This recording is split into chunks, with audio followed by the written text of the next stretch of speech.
In the summer of 1776, putting your signature on a document challenging the British Crown carried a specific, unavoidable penalty.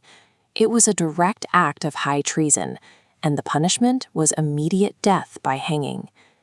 The path to that gallows began 13 years earlier, at the end of the 7 Years' War in 1763.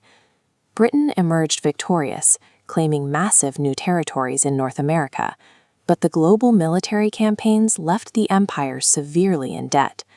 To rapidly recoup those vast expenses, Parliament turned to the American colonies. They passed a series of heavy, direct taxes, reasoning that the colonists should pay for the military protection they had just received. The resistance that followed did not begin as a quest for liberty. It was a strict financial dispute over taxation and representation that inadvertently cornered both the empire and its subjects into a lethal confrontation. King George III refused to negotiate with the colonial assemblies.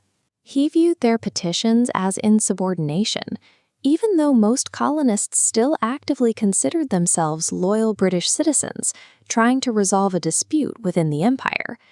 Instead of diplomatic concessions, the Crown escalated the friction. Britain installed standing armies in American cities during peacetime and systematically choked off colonial trade with the rest of the world. The colonists were cornered physically and economically, yet they lacked a unifying intellectual justification to actually sever ties. Rebellion against a sovereign monarch required a philosophical framework they did not yet possess. Without a shift in how they viewed government itself, any uprising would have remained a disorganized regional tax riot, easily crushed by the British military machine. Decades earlier, the Enlightenment philosopher John Locke had articulated the concept of natural rights, the idea that people are born with inherent liberties, and that governments only exist by the consent of the governed. If a ruler breaks that contract, the people have the legal right to replace them. In January 1776, an English-born political activist named Thomas Paine arrived in America. Paine acted as a political publicist, taking Locke's dense philosophical concepts and translating them into language the general public could easily grasp. Paine published a 47-page pamphlet titled Common Sense. As seen on its original title page here, it was addressed directly to the inhabitants of America. It sold over 500,000 copies in its first year, spreading rapidly across the 13 colonies. Using plain language and logical arguments, Paine dismantled the legitimacy of hereditary monarchy.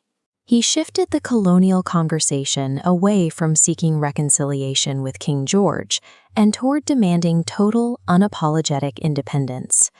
While the intellectual roots of the revolution existed in library shelves and private letters, Paine's work unified these concepts for a mass audience, establishing total separation as a clear, common goal for the colonies.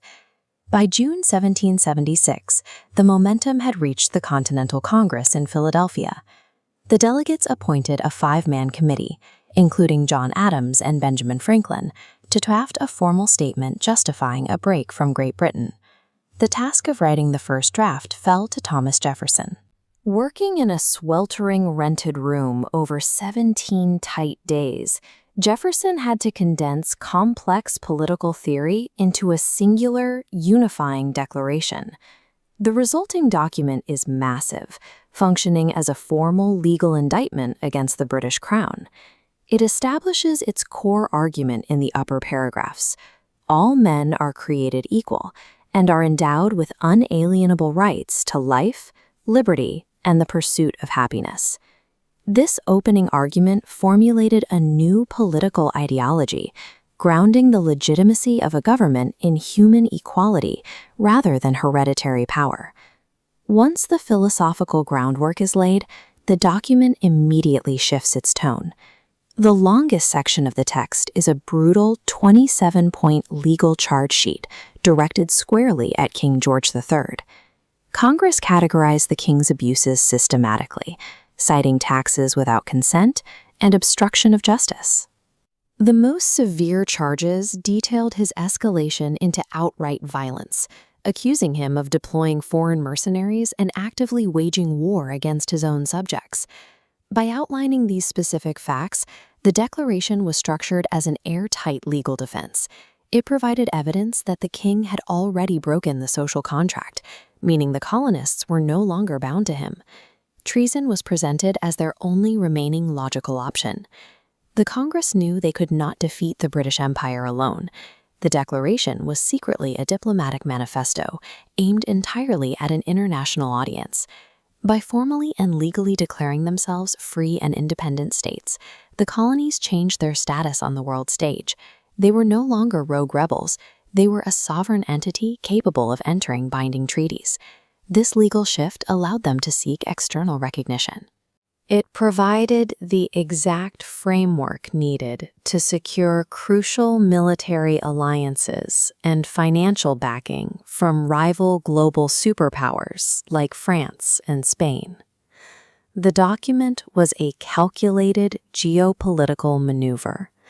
It weaponized legal language to transform a localized domestic rebellion into a massive, multi-front global war that Britain could not fight alone.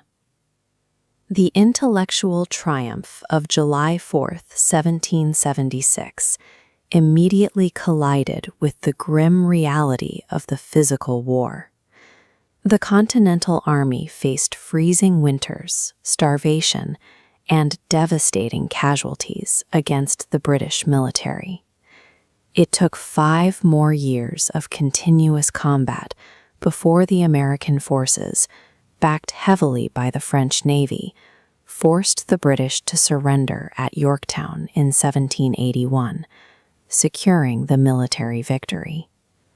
The conflict reached its absolute legal conclusion 2 years later. In 1783, the warring nations signed the Treaty of Paris, seen here, where Great Britain finally issued formal recognition of American independence. The words written in Philadelphia outlasted the war itself. The Declaration served as an enduring blueprint, providing the legal and philosophical framework for countless international independence movements over the next 2 centuries. The Declaration demonstrated that a specific argument, put to paper and shared widely, could mobilize a population to dismantle an empire and replace it with a structure based on the consent of the governed.